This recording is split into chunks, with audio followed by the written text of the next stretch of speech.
Hey everyone, welcome back to another deep dive. We love to dig deep into some fencing topics. And today we've got a really interesting one that's kind of outside the box a little bit. We're talking about fencing as meditation. Ooh, Yeah, I know, right? fencing and meditation. That's not something you hear every day. Exactly. So this whole thing started when I came across this blog post by Thomas Ferriere. Okay. He's a fencer from Fortune Fencing over in California. Uh-huh. And in his post, he's arguing that fencing can actually be a path to mindfulness, like a legit way to get to that inner peace, you know? Really? Yeah, and it really got me thinking. I always joke about how putting on my fencing family sweats after practice is like instant zen. I mean, who doesn't love some comfy fencing family gear? Obviously, though, right? The sweats are the best. But anyway, I'm getting off track. Ferriere's idea is pretty fascinating, and it makes you wonder if there's something deeper going on here. Yeah, I can see that. So today we're going to deep dive into his blog post, explore this whole connection between fencing and meditation, and see if our sport really is some kind of secret gateway to inner peace. I am so in. Let's do this. Okay, so right off the bat, Ferriere talks about this intense focus that fencing demands.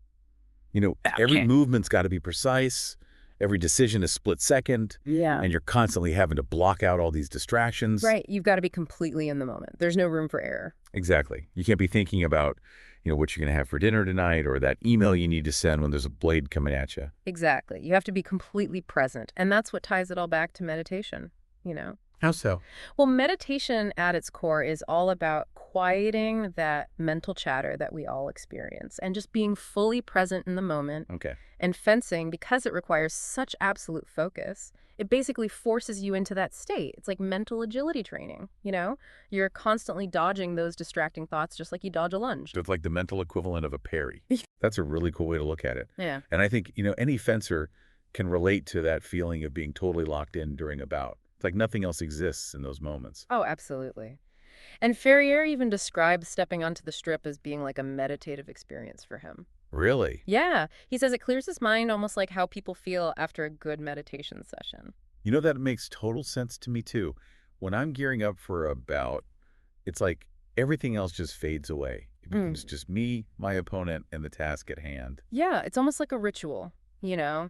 Putting on your mask, taking your stance. It's like a trigger that shifts your mental state. I totally get that. Yeah. And that's where things get even more interesting because Ferriere also brings up this concept of flow in fencing. Yeah.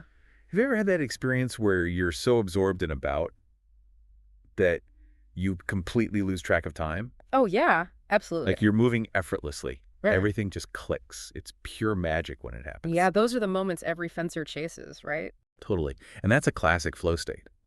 And what's really fascinating is that from a scientific perspective, flow states share a lot in common with meditative states. Really. Yeah. Both involve reduced stress hormones, increased focus, and even a surge in those feel-good neurochemicals. Wait, so you're telling me those exhilarating moments when I'm in the zone fencing at my best, my brain is actually doing something similar to what happens during meditation? You got it. Wow. Of course, it's not a perfect one-to-one match, but the parallels in brain activity and the subjective experience are pretty striking. Both activities can lead to the sense of calm focus and heightened awareness. That is so cool. It really changes how I think about both fencing and meditation. Suddenly meditation isn't this esoteric practice reserved for monks on mountaintops. It's something I've been tapping into all along without even realizing it. Yeah, exactly. And I think that's a key takeaway here. Meditation doesn't have to be limited to sitting on a cushion with your eyes closed. Physical activities, especially ones that require this intense focus like fencing, can be powerful avenues to mindfulness. It's all about finding what works for you. Exactly. This is mind-blowing. Yeah. And for all our listeners out there, we're not just going to drop knowledge bombs here.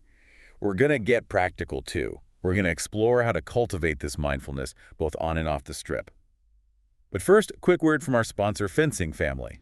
Ooh, yes. They've got those comfy sweats I was talking about earlier, plus a ton of other awesome fencing-themed apparel and accessories. Perfect for staying comfy and stylish at the club or showing your fencing pride wherever you go. You can find them on Etsy at fencingfamily.etsy.com.eat, Etsy.com. Check them out. You won't be disappointed. Absolutely. Okay, back to our deep dive. This whole idea It really challenges how we usually think about meditation. Right. It's like sitting in a silent room trying to empty your mind. Yeah, exactly. And it can be kind of intimidating, for a lot of people. Totally. But what Ferriere is saying is it's not about that. It's about finding those moments of presence and focus and awareness, no matter what you're doing. Exactly. And for us fencers, the strip becomes like this unique training ground for mindfulness. Yeah, it's like a dynamic form of meditation. Yeah. Instead of finding stillness, you're finding that calm center in the middle of all the action and intensity of a bout. Exactly. Yeah. And you know what? It doesn't have to be just fencing either. Oh. There are so many other things that need that same level of focus and presence. Hmm. Think about like a musician who's completely lost in their music or an artist who's totally absorbed in their painting. Yeah. It's all about being fully immersed in the moment, silencing that inner critic and letting the action flow. It's like you suddenly realize that mindfulness isn't just about meditation cushions and yoga studios. It's about finding those activities that let you tap into that flow state, that zone where everything else just falls away. Mm. And it's different for everyone, right? Yeah, absolutely. The key is to find what works for you. What activities bring you that sense of focus and absorption that make you feel totally present? So it could be anything, like playing sports, creating art, even something like solving a puzzle or gardening. Yeah, exactly. The possibilities are endless. So instead of thinking mindfulness as this chore, this thing you have to do, it's more about recognizing those moments of flow that are already happening in your life and learning how to cultivate them. Exactly. That's pretty empowering, actually. It is. And when you apply this to fencing specifically, it gets even more interesting. Imagine the possibilities if we actually try to create those mindful moments on and off the strip. Yeah, that's a game changer. So we've talked about focus and presence during a bout, but I'm curious, how do you think this mindfulness mindset translates off the strip, like in our everyday lives? Well, think about it. The mental discipline you build through fencing, the ability to stay focused under pressure, to make split-second decisions, to bounce back from setbacks, those are all skills that are super valuable no matter what you're doing. For sure. I know. Personally, when I'm really in the zone during practice, it definitely spills over into the rest of my day. I feel more focused, more energized, more resilient. Exactly. And that's what Ferriere talks about, too. He says the mental clarity he gets from fencing helps him approach everything in his life with more intention and focus. It's like the mental agility you develop on the strip becomes this superpower you can take with you everywhere you go. Okay, I'm totally sold on this idea. But let's get practical here. What if one of our listeners is thinking, okay, this all sounds great, but how do I actually do this? How do I bring more mindfulness into my fencing and my life? What advice would you give them? That's a great question. I think the first step is just awareness. Start paying attention to those moments during practice or competition when you feel that flow, that heightened focus. Yeah. Notice what's happening in your mind and body. What triggers that state for you? So it's about building that self-awareness, right? Yeah. Noticing those mental patterns and physical sensations that come with being in the zone. Exactly. And once you start recognizing those moments, you can actually start creating the conditions that help them happen more often. Like maybe you set aside dedicated time for focused practice, or you develop pre-bout rituals that help you center yourself. Or maybe you even try some mindfulness techniques off the strip to strengthen your focus and awareness. I love that. It's like taking what you learn on the strip and applying it to life, and vice versa. Yeah. It's a constant feedback loop of growth. You got it. And remember, it's a practice. Just like anything else in fencing, Right. some days you'll be laser focused, other days your mind will feel like a runaway train. But the key is to keep practicing. Keep coming back to that intention of cultivating presence and focus on and off the strip. It's like training your mental muscles along with your physical ones. Couldn't have said it better myself. And speaking of consistency, I think we should take a moment to thank our amazing sponsor, Fencing Family. Absolutely. They've been such a huge help in making this deep dive possible. And don't forget, they've got all the gear you need to stay comfy and stylish. Whether you're practicing those mindful moves at the club or bringing that fencer focus to your everyday life. Head over to fencingfamily.etsy.com to check out their awesome apparel and accessories. You won't be disappointed. Okay, back to our discussion. Sounds good. I'm curious to hear about some specific techniques for cultivating mindfulness, Yeah. both on and off the strip. What are some things our listeners can start doing today to actually tap into these benefits? All right, so we've talked about how fencing can be this like unexpected path to mindfulness, and we've even touched on how that mental training can actually help us off the strip. Right. But now let's actually give our listeners some practical tools to cultivate that mindfulness. Yes, let's get down to the nitty-gritty. What can fencers actually do to bring mindfulness into their training and their lives? Well, one technique that's super simple but really powerful is focusing on your breath. Okay. It sounds basic, I That's okay. know. But before your next bout, just take a few moments to really deepen your breath. Notice the rise and fall of your chest. Mm, It can help calm your nerves and bring you into the present moment. that's a great tip. Yeah. We talk a lot about breath control and fencing for stamina and regulating our movements, Right. but I never really thought about it as a mindfulness tool. Yeah, it's like this secret weapon we already have. Totally. And you can take it a step further, too. While you're fencing, try bringing your attention to the sensations in your body. Uh-huh. Feel the grip of your weapon, the weight of your feet on the ground, the movement of your muscles as you lunge and parry. Yeah. That kind of body awareness can help you stay grounded and focused, even when things get intense. Yeah, that makes sense.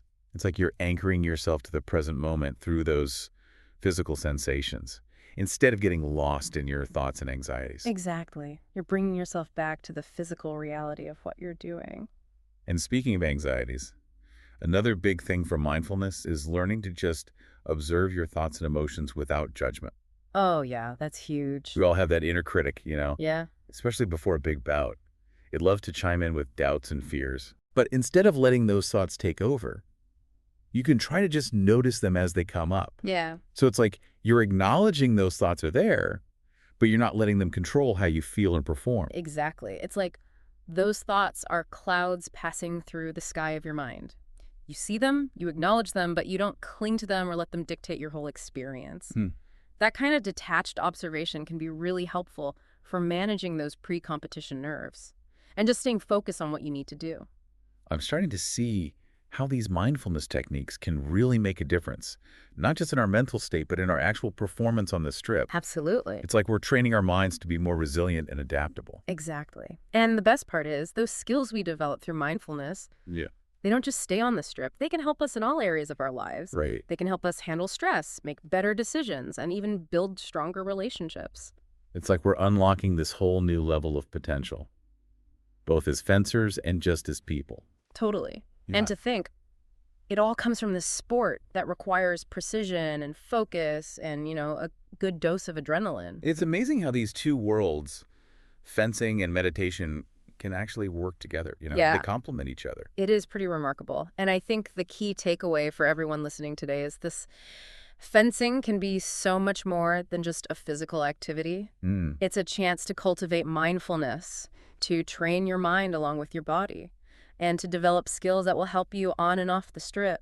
I love that. We've covered a lot of ground in this deep dive, from exploring this connection between fencing and meditation to giving our listeners practical tools to try out. Yeah, it's been a really interesting conversation. It really has.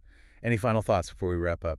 Just a reminder to be patient with yourselves as you explore these mindfulness practices. Yeah. It's a journey. It's not something you master overnight. Right. Some days will be easier than others. But if you keep practicing, you'll definitely start to notice the benefits in your fencing and in your life. That's a great point.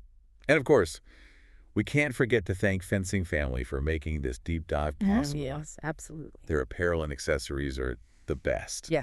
They always keep me feeling connected to my fencing passion, whether I'm at the club or just out and about. For sure. Check them out at fencingfamily.etsy.com and show them some love. Yes, definitely.